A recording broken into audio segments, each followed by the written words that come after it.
સમાચારો વિગતવાર જોઈએ। રાજ્યમાં છેલ્લા કેટલાય દિવસોથી આ કમોસમી વરસાદે રીતસરની તબાહી મચાવી છે। અરબી સમુદ્રમાં બનેલી એ મજબૂત સિસ્ટમના કારણે કમોસમી વરસાદે ગુજરાતને ઘમરોળ્યું હતું। જો કે હવે રાહતની વાત તો એ છે કે અરબી સમુદ્રમાં બનેલી એ સિસ્ટમ નબળી પડી છે, જેના કારણે રાજ્યમાં ભારે વરસાદની ઘાત ટળી છે। પરંતુ રાજ્યમાં હજુ પણ ક્યાંક સામાન્ય વરસાદ રહેવાનો છે। દ્વારકા, પોરબંદર, ભાવનગર જ્યાં સામાન્ય વરસાદ થવાની આગાહી છે, કચ્છ અને સાબરકાંઠામાં પણ સામાન્ય વરસાદ થવાની સંભાવના છે। આ સિવાય દરિયા કિનારાના વિસ્તારમાં 40 થી 50 કિલોમીટરની ઝડપે પવન ફૂંકાવાની શક્યતા છે। વરસાદની આગાહીને લઈને રાજ્યના તમામ બંદર પર 3 નંબરનું સિગ્નલ લગાવાયું છે। અને એટલું જ નહીં, રાહતની વાત એ પણ છે કે આગામી 24 કલાક પછી વરસાદની તીવ્રતા ઘટી શકે છે।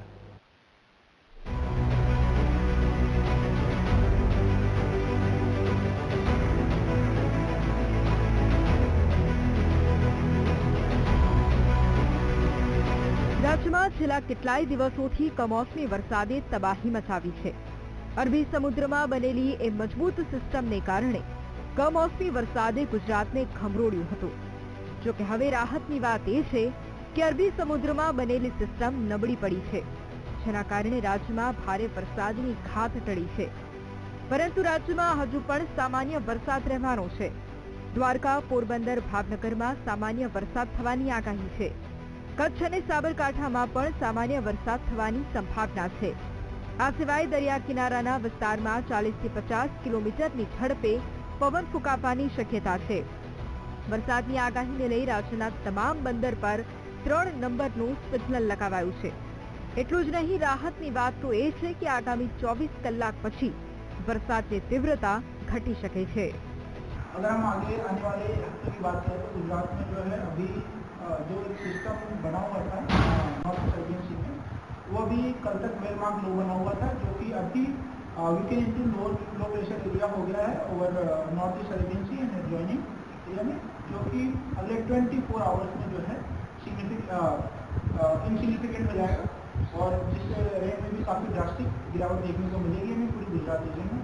साथ ही साथ अगर हम बात करें हेवी रेनफॉल वार्निंग की, तो आज से जो है हेवी रेनफॉल वार्निंग जो है हटा दी गई है और कुछ जगहों पे जो है छिटपुट जो है बारिश हमें देखने को मिल सकती है। કમોસમી વરસાદે ગુજરાતને ઘમરોળ્યું હતું। જાણે ચોમાસા જેવો જ ઘાટ સર્જાયો હતો। જોકે હવે હવામાન વિભાગની આગાહી અનુસાર આગામી સમયમાં થોડી રાહત મળવાની છે। વરસાદની તીવ્રતામાં પણ ઘટાડો થશે। જૂનાગઢ ભારતીય આશ્રમના લઘુ મહંત સ્યુસાઇડ નોટ લખી ગુમ થઈ ગયા। 1008 મહામંડલેશ્વર મહાદેવ ભારતી ગુમ થયાની આશ્રમ સંચાલકોએ ભવનાથ પોલીસને જાણ કરતા શોધખોળ શરૂ કરાઈ। મહંત અચાનક ગાયબ થતા સમગ્ર જૂનાગઢમાં ચર્ચાઓ જાગી। પોલીસ કામે લાગી। જોઈએ આ રિપોર્ટમાં।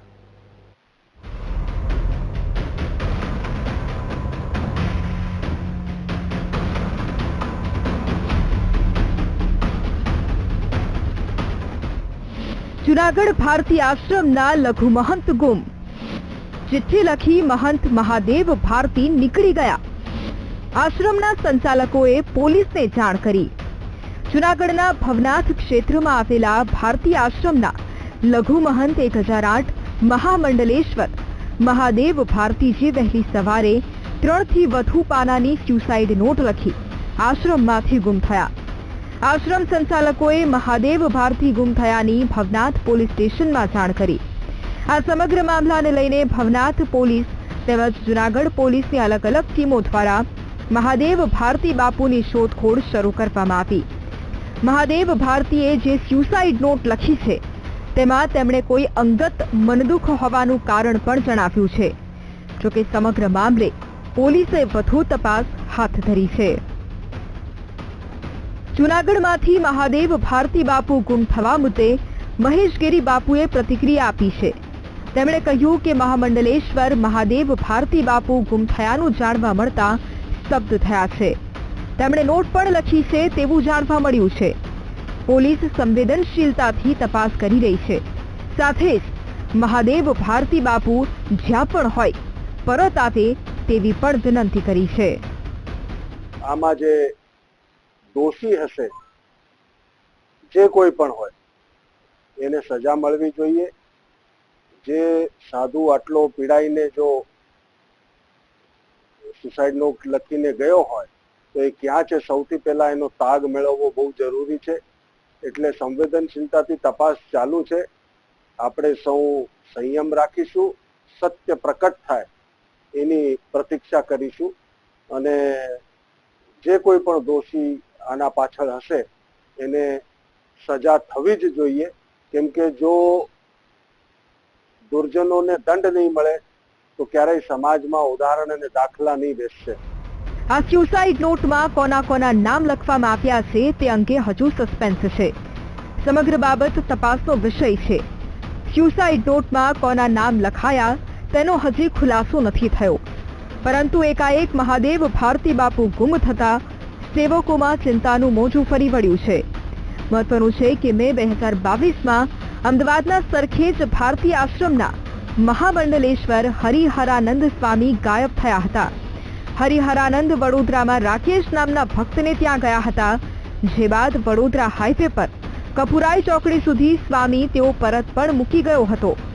હનુમાન મંદિર નજીક રાકેશે કારથી હરિહરાનંદને છોડ્યા હતા, જે બાદ ખાસવાડી આશ્રમમાં કાળુ નામના વ્યક્તિને ત્યાં જવાનું કહીને તે ગુમ થયા હોવાની વાતો વહેતી થઈ હતી. જે બાદ વાડી પોલીસે પણ હરિહરાનંદ સ્વામીની તપાસ હાથ ધરી હતી. જો કે 2 દિવસ બાદ એક હરિભક્તને મહારાષ્ટ્રના નાસિક વિસ્તારમાંથી હરિહરાનંદ સ્વામી મળી આવ્યા હતા. તેમના ગુમ થવા પાછળના કારણોમાં આશ્રમની 500 કરોડની મિલકતથી માંડીને સત્તાની સાથ મારીનો મુદ્દા સહિત 2 મહિલાની બાબત ચર્ચાનો વિષય બની હતી. Bureau report, VTV news. આ આધુનિક યુગ પણ ક્યાંક હજુ અંધશ્રદ્ધામાં લોકો માની રહ્યા છે અને તેનો તાજો પુરાવો દાહોદમાં જોવા મળ્યો. હોસ્પિટલ બહાર એવા દ્રશ્યો સર્જાયા જે ક્યારેય તમે કદાચ જોયા નહીં હોય. ભૂવા ધૂણતા હોય, ધૂણતા ધૂણતા મૃતકનો આત્મા લેવા હોસ્પિટલ પહોંચી ગયા હોય, ફટાકડા ફોડાયા અને સફેદ કપડામાં તાંત્રિકે આત્મા સાથે પણ લીધી. આ હાઈ વોલ્ટેજ ડ્રામા એ આખો રસ્તા વચ્ચે સર્જાયો. આવો જોઈએ અમારો આ વિશેષ રિપોર્ટ.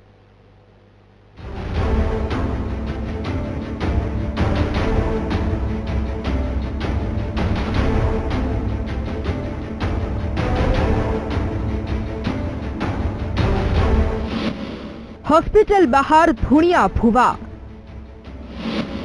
તાંત્રિકે સફેદ કપડામાં લીધો આત્મા. ભૂવાએ ધૂણવાનું શરૂ કર્યું, ફટાકડા ફોડાયા. રોડ પર જોવા મળ્યા અંધશ્રદ્ધાના દ્રશ્યો. વૈજ્ઞાનિક જાગૃતિના પ્રગતિશીલ યુગમાં પણ સરહદી મધ્યપ્રદેશના ગ્રામ્ય વિસ્તારોમાં અંધશ્રદ્ધાનો અંધકાર હજુ કેટલો ગાઢ છે તેનું ચોંકાવનારું અને જીવંત પ્રત્યક્ષ ઉદાહરણ દાહોદની સ્ટેશન રોડ સ્થિત ખાનગી હોસ્પિટલ બહાર સામે આવ્યું. દાહોદથી 90 કિલોમીટર દૂર મધ્યપ્રદેશના ઝાબુઆ જિલ્લાના ભોલાસા ગામના એક મૃતક યુવકની આત્મા દવાખાનામાં ભટકતી હોવાની દ્રઢ માન્યતા સાથે તેના સ્વજનો એક તાંત્રિક ભુવાને લઈને દાહોદ પહોંચ્યા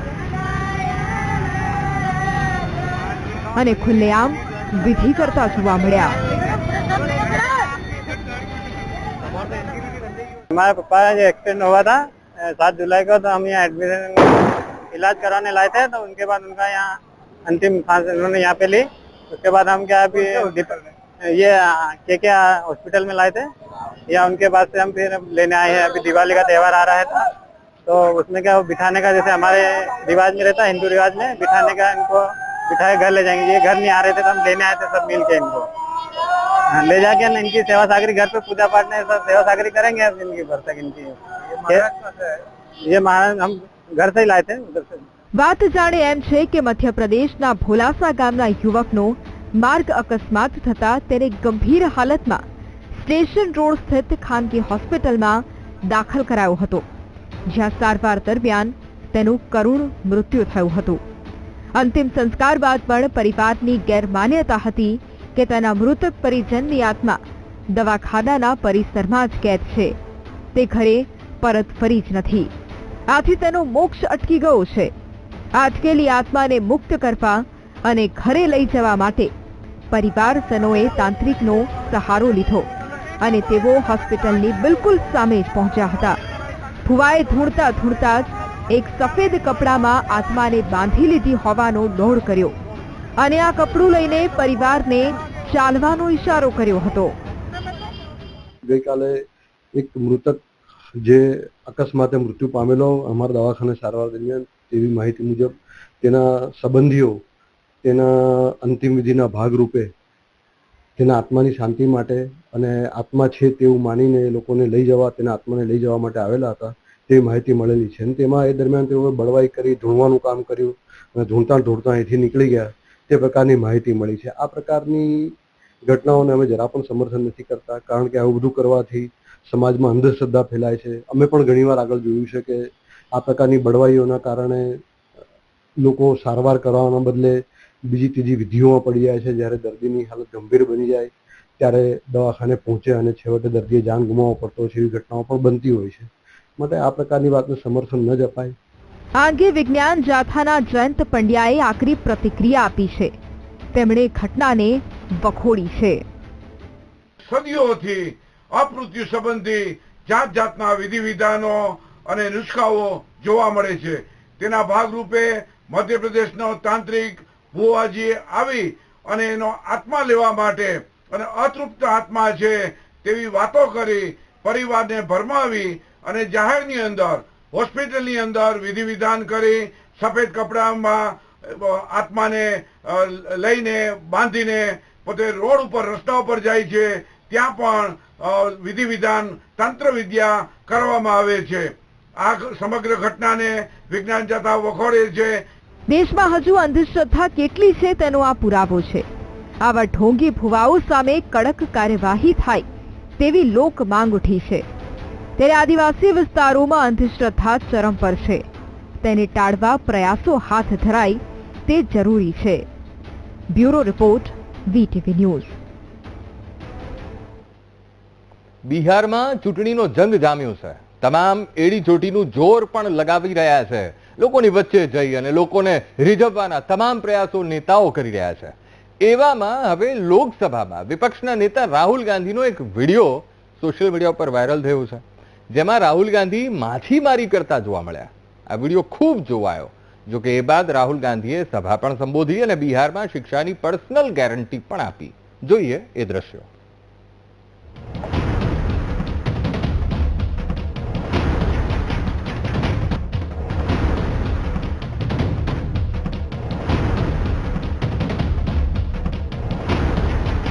બિહારમાં રાહુલ ગાંધીનો અનોખો અંદાજ. માછીમારી કરવા તળાવમાં ઉતર્યા રાહુલ ગાંધી. પરંપરાગત માછીમારી પ્રક્રિયામાં લીધો ભાગ. બિહાર વિધાનસભાની ચૂંટણીનો જબરજસ્ત જંગ જામ્યો છે. વિધાનસભાની ચૂંટણીના જંગમાં પ્રથમ તબક્કાના મતદાન માટે હવે થોડા જ દિવસો બાકી રહ્યા છે. રાજકીય પક્ષો પ્રચાર પ્રસારમાં પોતાની સંપૂર્ણ તાકાત લગાવી રહ્યા છે. લોકસભાના વિપક્ષના નેતા રાહુલ ગાંધી બિહારના પ્રવાસે છે.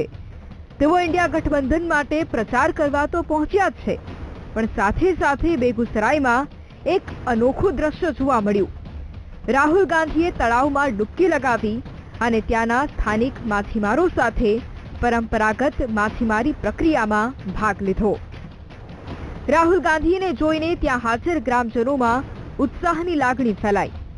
ગ્રામજનોએ પરંપરાગત રીતે રાહુલ ગાંધીનું સ્વાગત કર્યું. જો કે આ પ્રસંગે રાહુલ ગાંધી સાથે કોંગ્રેસ નેતા કન્હૈયા કુમાર પણ હાજર હતા. રાહુલ ગાંધીનો તળાવમાં પ્રવેશવાનો વિડીયો થોડા જ કલાકોમાં લાખો વખત જોવામાં આવ્યો. બેગુસરાયમાં રાહુલ ગાંધીએ સભા દરમિયાન એવો પણ દાવો કર્યો કે બિહારમાં મહાગઠબંધનની સરકાર બનતાની સાથે જ અમે તમને સારું શિક્ષણ આપીશું. હું તમને પર્સનલ ગેરંટી આપું છું.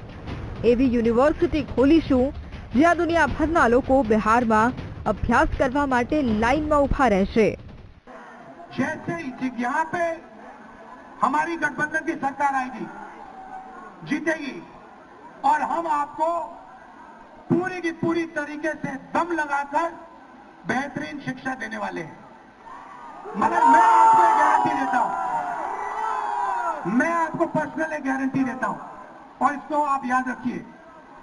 जिस दिन दिल्ली में यूपी इंडिया गठबंधन की सरकार आएगी, उस दिन मैं आपको बता रहा हूं कि नालंदा यूनिवर्सिटी जैसी यूनिवर्सिटी फिर से बिहार में खुली और पूरी दुनिया से मैं बता रहा हूं आपको, हम ऐसी यूनिवर्सिटी खोलेंगे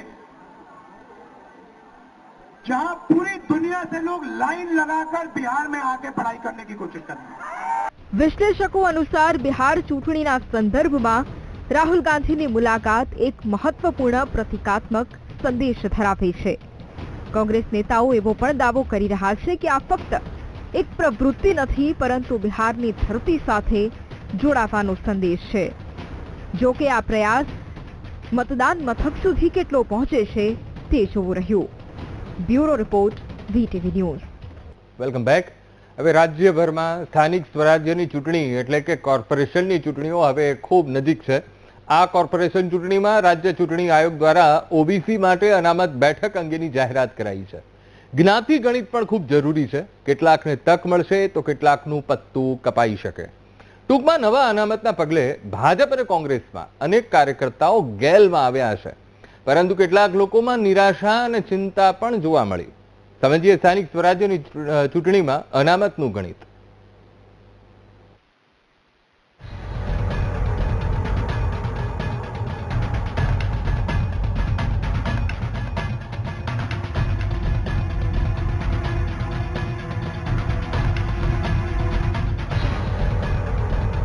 સ્થાનિક સ્વરાજ્યનો જામ્યો જંગ. 27% ઓબીસી અનામત સાથે ચૂંટણી જંગ. બદલાશે જ્ઞાતિ સમીકરણ. સ્થાનિક સ્વરાજ્યની ચૂંટણીનું કાઉન્ટડાઉન શરૂ થઈ ચૂક્યું છે. આ કોર્પોરેશન ચૂંટણીમાં રાજ્ય ચૂંટણી આયોગ દ્વારા ઓબીસી માટે અનામત બેઠક અંગેની જાહેરાત કરાઈ છે. ઝવેરી પંચના રિપોર્ટ બાદ મહાનગરપાલિકાઓમાં પણ 27% ઓબીસી રિઝર્વ બેઠકોનો અમલ રહેશે. જો કે આ બાદ નવા ચહેરાઓને તક મળશે અને સાથે જ જ્ઞાતિ સમીકરણ પણ બદલાશે. ત્યારે આ અનામતના નિર્ણયને પગલે વર્તમાન કેટલાક સ્થાનિક કાઉન્સિલરો ભાજપ કે કોંગ્રેસના કપાવવાની શક્યતાઓ વધી છે. રાજકીય વિશ્લેષક પાસેથી સમજીએ સ્થાનિક સ્વરાજ્યની ચૂંટણીનું ગણિત. આવી છે એટલે રાજકીય સમીકરણોની અંદર બહુ મોટો ફેરફાર થશે. અત્યાર સુધી એવું હતું કે કેટલીક જનરલ સીટો એવી હતી કે જેની અંદર ઓબીસી મતદારોની સંખ્યા વધારે હોય પણ કેટેગરી જનરલ તરીકેની હતી અને એના કારણે બહુ લાંબા સમયથી એક માંગ ઉઠી હતી. એની કાનૂની પ્રક્રિયા થઈ, કોર્ટ સુધી લોકો ગયા, વિપક્ષોએ મુદ્દો ઉઠાવ્યો અને એના પછી હવે જ્યારે આ સમીકરણના આધાર ઉપર નવેસરથી જ્યારે જાતિગત આધાર ઉપર કોન્સ્ટિટ્યુઅન્સી નક્કી કરી અને ચૂંટણીઓ આવી રહી છે ત્યારે બહુ બધી સીટો એવી બનશે કે જેની અંદરના ફેરફાર થશે. એટલે હાલના ચાલુ જે કોર્પોરેટર હોય એ કોર્પોરેટરોને પોતાના બેઠકો છોડવી પડે એવી પણ સ્થિતિ થાય. એ જ વિસ્તારની અંદર જે ઓબીસી કાં તો મહિલા ઓબીસી કાં તો એસસી કે એસટી એ પ્રમાણે જે પણ ફેરફારો થતા હશે એ પ્રમાણેના રાજકીય સમીકરણો પણ બદલાશે. સ્થાનિક સ્વરાજ્યની ચૂંટણી માટે દરેક પક્ષે કમર કસી છે. વિધાનસભાની ચૂંટણી પહેલા સત્તા અને વિપક્ષ માટે સેમીફાઇનલ સમાન. સ્થાનિક સ્વરાજ્યની ચૂંટણી માટે જ્યારે દરેક પક્ષો તૈયાર છે ત્યારે ભાજપની શું તૈયારી છે આવો જોઈએ. જિલ્લા પંચાયત બેઠક વાઇઝ આત્મનિર્ભર ભારત અભિયાન અંતર્ગત સ્નેહ મિલનો શરૂ થઈ ગયા છે. જિલ્લા પંચાયત તમામ તાલુકા પંચાયતની બેઠક વાઇઝ, મોટા શહેરો હોય મહાનગરપાલિકા તો વોર્ડ વાઇઝ બેઠકો.